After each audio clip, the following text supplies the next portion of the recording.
नमस्कार, राज की बात में आपका स्वागत है। राहुल गांधी अपना बंगला खाली करके 10 जनपद यानी कि सोनिया गांधी के बंगले में शिफ्ट हो गए। लेकिन अब स्थिति यह है कि सोनिया गांधी को भी बंगला खाली करना पड़ेगा और उनकी भी लोकसभा सदस्यता खत्म होगी। देशद्रोह का केस दर्ज होने वाला है। चुनाव आयोग ने तो पहले ही एक्शन ले लिया है और कांग्रेस अध्यक्ष मल्लिकार्जुन खड़गे से साफ तौर पर कह दिया है कि सोनिया गांधी ने जो कर्नाटक में बोला, संप्रभुता सोवेरेंटी की बात की है, वो पूरी तरीके से गलत है। और अगर कांग्रेस तत्काल माफी मांगते हुए ये सारे भाषण को नहीं हटाती है तो कांग्रेस की मान्यता रद्द करनी पड़ेगी, क्योंकि ये कोई सामान्य मामला नहीं है। ये मामला कोई मानहानि का नहीं है जो राहुल गांधी के ऊपर चला था। ये मामला देश को टुकड़े टुकड़े करने का है, देश को विभाजित करने का है, देश के विभाजन की साजिश का है। क्योंकि जब से राहुल गांधी 10 जनपद में शिफ्ट हुए हैं तो सोनिया गांधी और राहुल गांधी दोनों मिलकर मल्लिकार्जुन खड़गे के साथ यही साजिश करते रहते हैं कि कौन सी ऐसी बात है, कौन से ऐसे मुद्दे हो सकते हैं जिससे देश के खिलाफ तो जाए लेकिन लोग वहां के हमारे साथ जुड़ सके और भारतीय जनता पार्टी को, प्रधानमंत्री नरेंद्र मोदी को चुनौती दे सके। लेकिन कर्नाटक एक ऐसी जगह है जहां से कांग्रेस के ये सबसे बड़े परिवार, खानदानी परिवार का खात्मे की पृष्ठभूमि तैयार हो रही है। कर्नाटक चुनाव में ही राहुल गांधी ने ऐसी बात बोल दी थी कि अब जेल जाने की नौबत है और हाई कोर्ट तक में राहुल गांधी गिड़गिड़ा रहे हैं कि हमारी कन्विक्शन के ऊपर स्टे लगाएं मिलॉर्ड, नहीं तो हमारी सदस्यता तो खत्म हो चुकी है, बंगला खाली हो चुका है, सड़क पर आ गए हैं। लेकिन इसके बाद अगर 2 साल तक जेल में रह चुके होंगे तो उसके बाद अगले 6 साल और यानी 8 साल तक चुनाव ही नहीं लड़ पाएंगे। और फिर जब 8 साल तक चुनाव नहीं लड़ पाएंगे तो लोग भूल जाएंगे कि कोई राहुल गांधी भी हुआ करता था। ऐसे ही स्थिति कांग्रेस के पूर्व अध्यक्ष और संसदीय दल जो कांग्रेस की है उसकी नेता सोनिया गांधी की हो चुकी है। क्योंकि कर्नाटक में 2019 के चुनाव के समय जब लोकसभा का चुनाव था तो कर्नाटक के कोलार में रैली के दौरान राहुल गांधी ने कहा था कि सारे मोदी सरनेम वाले चोर हैं, चाहे नीरव मोदी हो या फिर नरेंद्र मोदी हो, ये सारे लोगों का नाम एक साथ आता है और सारे मोदी सरनेम वाले लोग ही चोर क्यों होते हैं। इसके कारण उनको मजिस्ट्रेट कोर्ट ने 2 साल की सजा सुनाई, सेशन कोर्ट में उनकी सजा को बरकरार रखा गया और हाई कोर्ट में जब ये छटपटा रहे थे कि किसी तरीके से सजा पर रोक लगा दी जाए तो जज ने साफ तौर पर कह दिया कि यहां जल्दीबाजी से काम नहीं चलेगा। ये आपका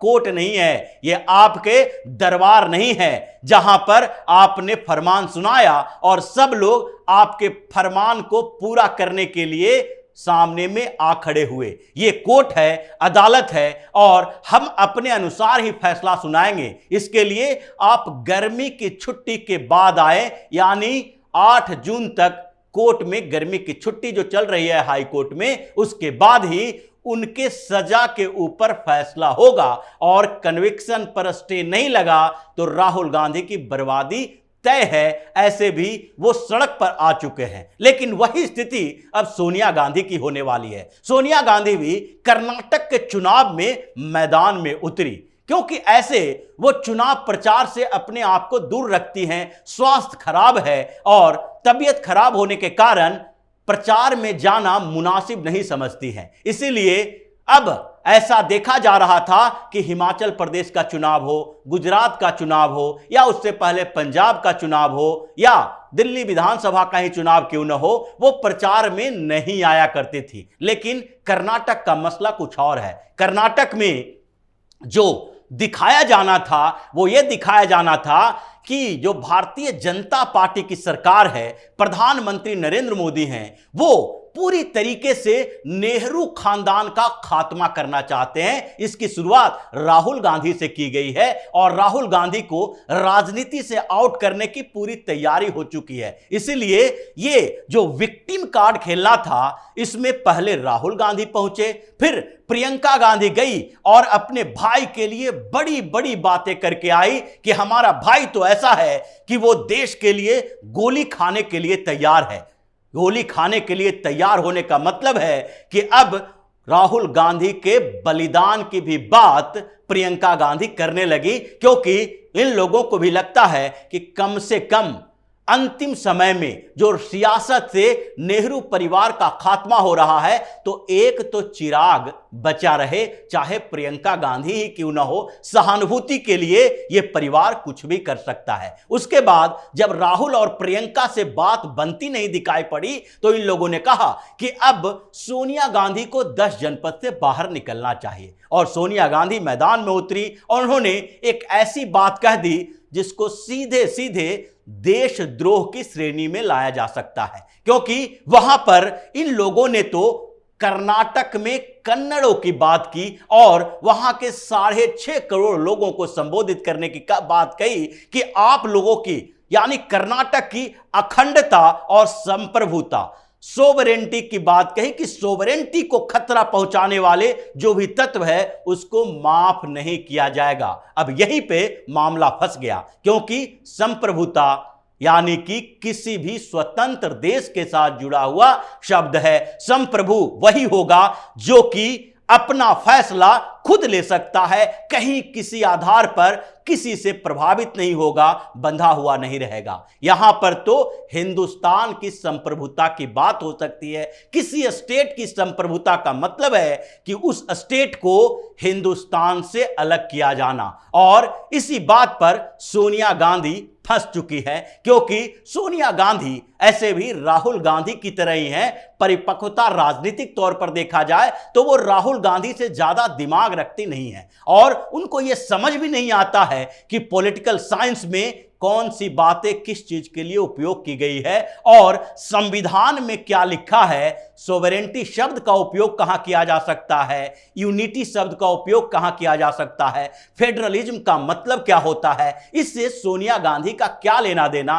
क्योंकि उन्होंने तो राहुल गांधी से भी कम पढ़ाई की है। यह तो हिंदुस्तान की सियासत का दुर्भाग्य ही है कि राजीव गांधी के बाद उनकी विरासत संभालने का मौका नेहरू परिवार की इस बहू सोनिया गांधी के हाथों में चली गई और उनके आसपास बैठे हुए नेहरू खानदान के चापलूस राजनेता उनके इर्द गिर्द दिखाई पड़े, जिन्होंने सोनिया गांधी के अपने सर पे रखा और राजनीति का सरताज बना दिया। लेकिन जब यहां पर उन्होंने सोवरेंटी की बात की तो सीधे भारतीय जनता पार्टी ने सबसे पहले चुनाव आयोग के दरवाजे पर पहुंचना ही सही समझा और इसलिए भूपेंद्र यादव, तरुण चुग और अनिल बनूली तीनों के तीनों चुनाव आयोग से शिकायत करने पहुंचे कि यह तो कांग्रेस है जो कि देश के टुकड़े टुकड़े करने की साजिश में शामिल है। इसलिए सबसे पहले तो कांग्रेस को यह बताया जाए कि सॉवरेंटी शब्द का इस्तेमाल किसी स्टेट के लिए करना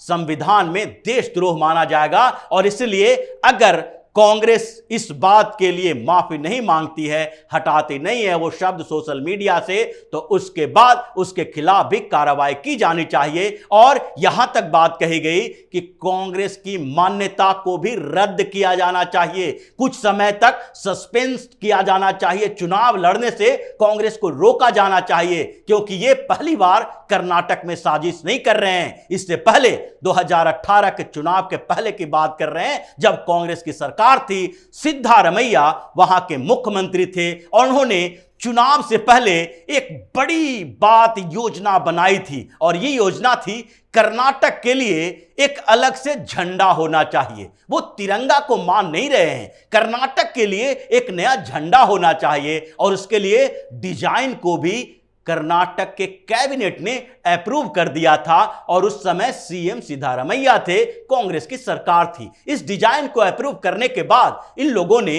केंद्र सरकार को प्रस्ताव भेजा कि हमारे राज्य के लिए एक नया झंडा जो डिजाइन किया गया है इसको केंद्र सरकार से अप्रूवल मिले, लेकिन केंद्र में 2018 में कांग्रेस की सरकार नहीं थी, यह भारतीय जनता पार्टी की सरकार थी और प्रधानमंत्री नरेंद्र मोदी थे। इसीलिए यहां पर वो दाल नहीं गल सकता। केंद्र ने, प्रधानमंत्री नरेंद्र मोदी ने साफ तौर पर कह दिया कि ये टुकड़े टुकड़े गैंग के लोगों की साजिश हिंदुस्तान में अब नहीं चलेगी। जितनी साजिश तुम लोगों ने की वो पुरानी बातें हो गई, इतिहास में दफन हो गया है और अब ये साजिशों को मिट्टी डाल दो, खत्म कर दो, वरना तुम लोगों को खत्म कर देंगे। इसीलिए उनकी वो साजिश तो खत्म हो गई। 2018 में जब कांग्रेस और जेडीएस ने सरकार बनाई तो इनके पास इतना ज्यादा मौका नहीं था। 19 महीने तक सरकार बनी, कांग्रेस टूट गई।